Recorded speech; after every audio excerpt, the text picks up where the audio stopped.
اور یہ قوم کے جو ہیرے ہیں یہ عشاقان رسول ہیں، لیکن ان کو آپ نے ایسے ہی چھوڑ دیا کھلا؟ ان کو درجہ لوگ مار دیں، ان کو کوئی بھی ایک عام آدمی آئے ان کو مار دیں؟ بالکل سچا مولانا صاحب، آپ کافی دیر سے خاموش بیٹھے ہیں. میں ایک چیز پہ آپ سے فتنہ پیدا کرنے کی کوشش بھی تو ہے نا، یہ ایک فساد پیدا کرنے کی کوشش بھی تو ہے. اس کے اوپر بھی کچھ تھوڑی سی بات کی ہے. پھر ہم کیا پہلے بریک لے لیں؟ اچھا جی، تو ہم پھر پہلے بریک لے لیتے ہیں کیونکہ اسلام آباد پنڈی میں اذان فجر کا وقت ہو رہا ہے اور پھر اس کے بعد آپ سے ملاقات.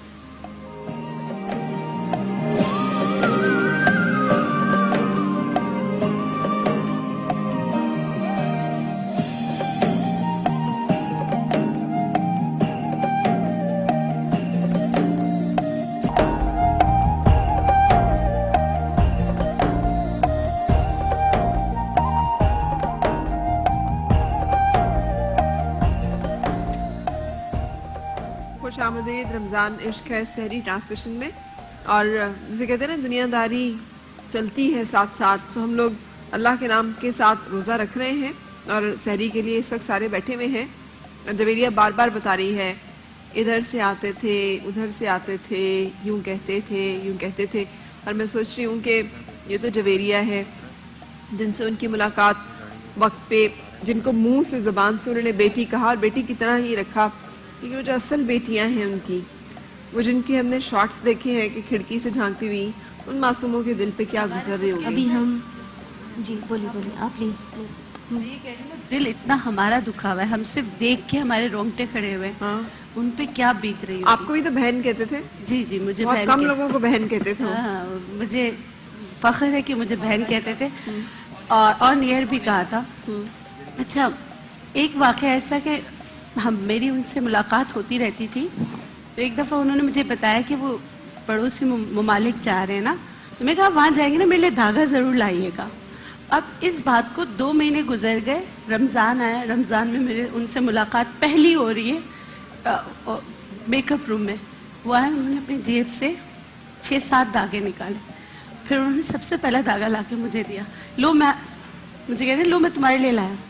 میں شاکڈ، اور کیونکہ میں ان کو اتنا پہچانتی نہیں تھی. میری 2-3 ملاقاتوں کے بعد کی بات ہے، آج سے 4 سال پہلے کی بات. میں کہا امجد بھائی آپ کو یاد رہا؟ لو میری بہن نے مجھے کہا تھا مجھے یاد نہیں رہے گا.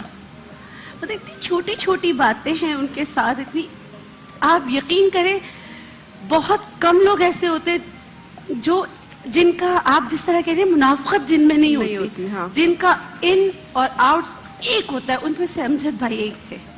حقیقتاً یہ ہے حقیقتاً وہ ایسے شخص تھے، بہت دفعہ شوز پہ ملے. انفیکٹ وہ دوسرے سیٹ پر ہوتے تھے، دوسرے چینل کے سیٹ پہ ہوتے تھے، اور وہ ہمارے جو ہم لوگ موجودہ بھی کر رہے ہیں وہ سیٹ پر آ کے کہتے تھے سمیا تمہارے ہاتھ کا نیمبو والا شربت مجھے بہت پسند ہے. اور میں اپنی بیوی کو کہتا ہوں کہ وہ بنا ہی نہیں پاتی، تم کیا کرتی ہو؟ تو میں نے کہا میں تو سمپل لال شربت کے اندر نیمبو ڈال کے آپ کو دیتی ہوں، کیونکہ وہ چینی نہیں لیتے تھے. تو کہ نہیں تم اس میں خوش ڈالتے، تو مجھ سے لڑتے تھے. اور وہاں پہ ہر کوئی بندہ جو پیونز ہیں یا کوئی ہیڈ آف دا اسٹاف ہے، وہ سب کے ساتھ وہ اس طرح بات کرتے تھے. اور جب آپ نے تاجدار حرم ابھی کلام پڑھا تو مجھے یاد ہے کہ مجھے بہت پسند تھا، اور میں ان سے یہ کہتی تھی کہ آپ جو ہے نا یہ جب میرے لیے پڑھیں مجھے بہت اچھا لگتا ہے. تو جب پڑھتے تھے تو اشارہ کرتے دیکھو تمہارے لیے پڑھ رہا ہوں. تو ان میں یہ سب کچھ نہیں تھا. سحری کی دسترخوان پہ ایک بات مجھے بھی یاد آ رہی ہے. ابھی کسی اور چینل پہ ہم 9 رمضان کو سحری پہ موجود تھے، تو ان کے گھر سے سحری بن کر آتی تھی. تو اس دن ریحان بھائی پراٹھے اور کوفتے آئے تھے. اچھا، وہ ادھر جینٹس کی سائڈ پہ بیٹھے تھے تو وہ پراٹھے اور کوفتے ادھر رکھے ہوئے تھے، میں اس طرف بیٹھی ہوئی تھی. تو انہوں نے آواز دے کر کہا بھائی وہ میرے گھر کی جو سحری کوفتے ہیں وہ سربت آپا تک بھجواؤ. تو کون کسے یاد رکھتا ہے؟ اتنے بڑے دسترخوان پہ اتنے سارے لوگ ہوتے ہیں. اور وہ ایسے تھے نا کہ پروگرام ہو رہا ہے نا، مارننگ شو ہو رہا ہے، ان کو کوئی بات اچھی لگے فون کر دیتے تھے، فون میں لا دیتے تھے. اور پھر جیسے شو ختم ہوتا تھا تو پوچھتے تھے. مطلب کہ وہ میں کی سادگی، جو سچا ایک مسلمان ہوتا ہے نا، وہ ایک سچے مسلمان تھے. ان کی مطلب کہ اگر امجد بھائی کو اگر بیان کریں، وہ ایک سچے مسلمان تھے. ان کی زبان اور ان کا دل ایک تھا. پتہ نہیں کیا ملا ان ظالموں کو، کون سا انہوں نے اپنا ٹارگٹ اچیو کیا، کیا خزانے ان کو مل گئے. انہوں نے اتنے اچھے شخص سے محروم کر دیا. لیکن اللہ غفور الرحیم نے ان کے تو درجات بلند کیے. ہم سب ابھی بھی ان کا تذکرہ کر رہے ہیں اور اچھے الفاظ میں کر رہے ہیں اور کرتے رہیں گے. ایک صرف یہاں پہ درخواست آپ نے کہا تو وہ سب لوگ جنہوں نے سوشل میڈیا پہ ان کی ویڈیوز اپلوڈ کی ہیں پلیز وہ اگر آپ ہٹا لیں، وہ بہت سارے لوگوں کے لیے دل شکنی کا اور دل آزاری کا ذریعہ باعث ہے. ہم نے انہیں ثنا خوانی کرتے ہوئے اللہ تعالیٰ کی حمد کرتے ہوئے ہمارے دل و نظر میں وہ یاد محفوظ ہے. تو وہ جو آپ لوگ، اب ہمیں پتہ ہے وہ کس طرح سے اس دنیا سے گئے ہیں، ظالموں نے کیسے ان کو اپنا نشانہ بنایا ہے. تو وہ جو ویڈیوز ہیں وہ ہمیں اور دکھ دے رہے ہیں، وہ دکھ دے رہے ہیں. خدا را وہ نہ کرے صرف ان کے گھر والوں کو. اور یہ تو ایک نارمل سی بات ہے، سب کو پتا ہے کہ جب ہم کوئی بھی سوشل میڈیا پہ کوئی بھی تصویر اپلوڈ کرتے ہیں، ویڈیو کرتے ہیں، تو وہ سیو ہو جاتی ہے. تو جب ان کے بچے یا کوئی بھی ان کے عزیز جب گوگل پہ سرچ کریں گے تو وہ سب امیجز آئیں گے، ساری زندگی ان کو تکلیف ہوگی. تو یہ سب چیزیں نہیں کرنی چاہیے، اور سب کو ایک دوسرے کو اچھی باتیں بیمار ہے، کوئی تکلیف میں، اس کے کیا تاثرات ہو سکتے ہیں، اس سے اور زیادہ تکلیفیں پہنچ سکتی ہیں. میڈیا کے ایتھکس کی بات ہوتی ہے ڈاکٹر صاحب. تو دیکھیں سب لوگوں کے پاس یہ فوٹیج آ گئی تھی. یعنی مجھے جب میں چونکہ ہم سحری کر کے جا کے سوتے ہیں اور لیٹ پھر اٹھتے ہیں دوپہر کے ٹائم کے قریب نماز کے لیے جب اٹھنا ہوتا ہے، تو وہ میں نے اٹھ کے سب سے پہلے اپنا فون دیکھا تو اس پہ ویڈیو تھی. تو میں نے وہ ویڈیو مطلب دیکھتے ہی بند کر دی ایک دم. لیکن میڈیا والے سب لوگوں کے پاس وہ ویڈیو تھی، اپلوڈ نہیں، کسی نے چینل پہ نہیں چلائی، لیکن سوشل میڈیا نے تو سب نے اپلوڈ کر دی. تو پھر ایک طرف اگر چینل وہ چیز چلا دے تو کرٹیسائز کیا جاتا ہے کہ جی چینل جو ہے وہ اخلاقی اقدار کی پابندی نہیں کر رہے چینل. اور خود سے ہر ایک بندہ جو ہے وہ سب قتل جانے کی کوشش کرتا ہے کہ میرے پاس شاید کچھ ایسا آ گیا ہے جو بڑی اچنبے کی چیز ہے، میں جلد از جلد اور سب سے پہلے اس کو اپلوڈ کروں. وہ نہیں سوچتا کہ اس سے کتنے لوگوں کا دل دکھے گا، دل آزاری ہوگی، مناسب ہے نہیں ہے، کرنا چاہیے نہیں کرنا چاہیے.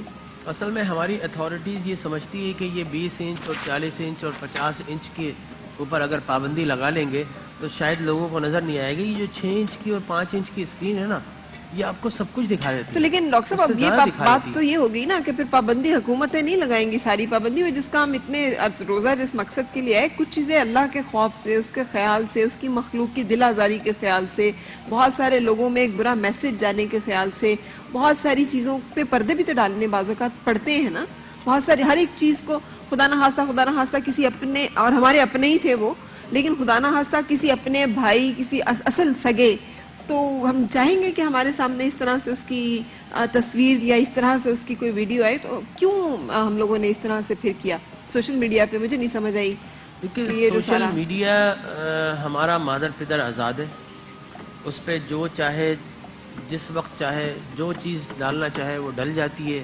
اخلاقیات کی مقصد دھجیاں اگر آپ دیکھتے ہیں کہ اڑانی ہو تو آپ اس کو دیکھ لیں. اس میں صرف یہی نہیں، جتنے بھی اخلاقیات ہیں، کچھ اچھے کوٹس بھی آ رہے ہوتے ہیں، لیکن اس کے ساتھ ساتھ آپ یہ دیکھیں کہ سیاستدانوں کو گالیاں، علماء کرام کو گالیاں، ایک دوسرے کی ٹانگیں کھینچنا.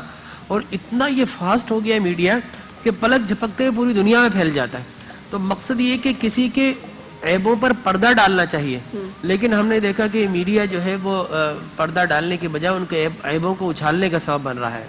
تو اس میں کچھ تھوڑی بہت میں یہ سمجھتا ہوں کہ حکومت پاکستان کو اور اتھارٹیز کو اس میں کہیں نہ کہیں کچھ نہ کچھ چیک اینڈ بیلنس لگانا چاہیے. بچوں کو سمجھانا چاہیے نا، کچھ خود بھی سمجھنا چاہیے نا کہ یار اپنی اس طرح کی بات کے بارے میں ہم لب کشائی کرنا یا اس کا منظر عام پہ آنا یا اس کے بارے میں دوسروں کا بات کرنا جو ہم کرتے ہیں کتنا تکلیف دے. تو وہ جو ایک آپ صلی اللہ علیہ وسلم کا ایک روشن ہر ایک جملہ ان کا روشن ایک منارہ ہے نا کہ جو اپنے لیے پسند ہے وہی اپنے بھائی کے لیے پسند کرو.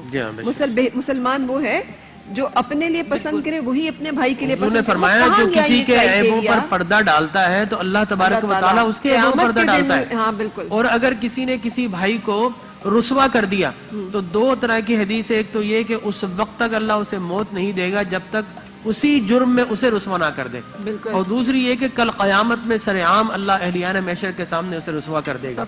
لہٰذا میں سمجھتا ہوں، اور جس طرح آپ دیکھیں ایک یہ واقعہ ہوا، اس سے پہلے ایک مفتی عبد القوی صاحب کا ہوا، ٹھیک ہے نا. ایک شخص نے اگر گناہ کر دیا ہے یا کوئی غلط کام کر دیا، میں سمجھتا ہوں کہ ہماری معاشرتی زندگی کا حصہ ہونا چاہیے اس پر پردہ ڈالے. لیکن کس طریقے سے اس کو اچھالا گیا اور کتنا کرٹیسائز کیا گیا، اس سے بہتر یہ ہوتا کہ کوئی ادارہ ہوتا، مفتی صاحب کو بلا کر ان کو جو بھی اگر انہوں نے غلط کام کیے ان کو پنش کیا جاتا، بجائے اس کے کہ سر عام ہم نے اس طریقے سے. اس لیے کہ سوری ٹو سے علماء کرام کو ویسے ہی اگر ہمارے ہاں جو لبرل ہیں وہ ویسے ہی ان کا یہ طریقہ ہو گیا کہ وہ اسلام کو ان کو پسند نہ آئے تو وہ ظاہر ہے کہ اسلام کو برا نہیں کہہ سکتے، علماء کرام کو گالی دے کر اپنی بھڑاس نکال لیتے ہیں.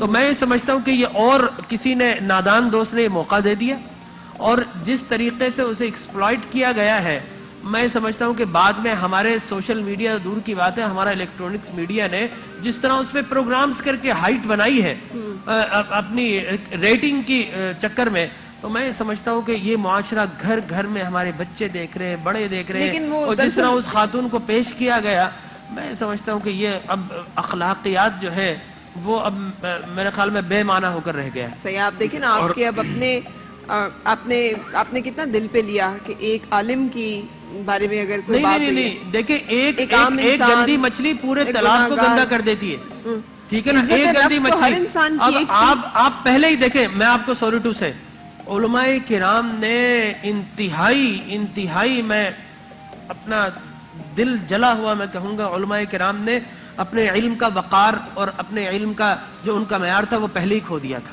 ٹھیک ہے نا ہم نے جس طرح مسلمانوں کو اسلام کے نام پر ذبح کیا ہے قتل کیا ہے اور جس طرح مسجد کو محراب کو ممبروں کو ہم نے خون میں نہلایا ہے تو جو ایک عام طبقہ تھا عوام الناس پہلے ہی ان سے نالاں تھے لہذا اب آپ نے مزید یہ کسر اس طرح نکال دی کوئی ہمارے ہاں میں سمجھتا ہوں کہ ان کو سب کو ایک طرح کر کے علماء سو ڈکلیئر کر دیا لیکن عوام الناس کا کام نہیں خواص کا کام ہے حکومت کا ریگولیٹری اتھارٹیز کا کام ہے کہ ان کو علیحدہ کر دیا جائے ہمارے کچھ ایسے جو میں سمجھتا ہوں کہ علم کے نام پر دھبا ہے جو کبھی شراب کے نشے میں پکڑے جاتے ہیں کبھی کسی خاتون کے ساتھ ان کی ویڈیو آ جاتی ہے میں یہ سمجھتا ہوں کہ ایک عالم کو باوقار ہونا چاہیے اس لیے کہ ایک عام آدمی اگر تباہ ہوتا ہے تو ایک گھر تباہ ہوتا ہے لیکن ایک عالم تباہ ہوتا ہے تو دراصل وہ پورے معاشرے کو تباہ کر دیتا ہے. چلیں آپ کی زبان سے یہ بات آئی نہیں ہے یہ صحیح. اچھا آپ کچھ کہنے کا ارادہ کر رہے ہیں؟ میں یہی کہہ رہا تھا جو ڈاکٹر صاحب نے فرمایا کہ ایسے علماء ان کو میڈیا اچھالتا ہے تو اس سے پورے اسلام پر زر پڑتی ہے جو بات انہوں نے کہی نا کہ